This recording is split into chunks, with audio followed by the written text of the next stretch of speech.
د عطا محمد نور لخوا حکومت د اختر او امرالله صالح ته پیغور د چې عطا محمد نور صبر نور څنګه تمام شو، پر کوم اقدام یې لاس پورې کړ، تازه یې څه ویلي دي، دلته یې له موږ سره په دې ویډیو کې وګورئ.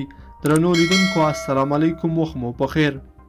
عطا محمد نور وایي د چا نه منم خپله وسله راخلم. د ټلوالې او جمعیت ګوند اجرایوي رئیس عطا محمد نور وایي په هیواد کې ناامني اوج ته رسېدلې ده او مسؤل بنسټونه د امنیت د رامنځته کولو او ټینګولو په برخه کې پاتې راغلي دي، نو دی مجبور دی ترڅو خپله لاس په کار شي.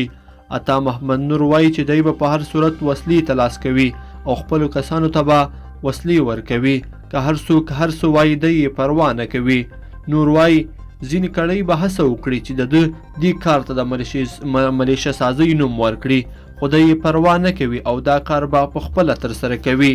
د بلخ دی پخواني والي په حکومتي چارواکو نیوکه کړې ده چې د امنیت په راوستلو کې پاتې راغلی دی.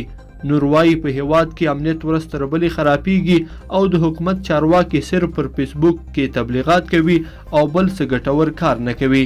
د عطا محمد نور اشاره تر ډیره پورې امرالله صالح ته وه، ځکه په فیسبوک کې امرالله صالح تر نورو حکومتي چارواکو ډیر فعال دی.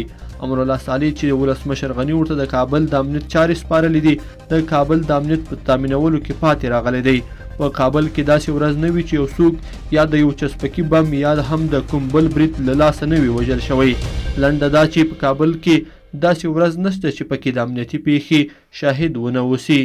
عطا محمد نور او امرالله صالح څو موده وړاندې هم د یو بل سره پنجه ونیوله او یو بل ته یې سخت پیغورونه ورکړل.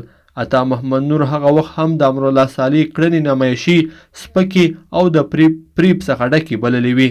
د ولسمشر غني لومړي مرستیال امرالله صالح هره ورځ د سهار په 6:30 بجو باندې یو پوسټ کوي چې د امنیتي کړنو او ارزونو او نورو چارو په هکله پکې معلومات خپریږي.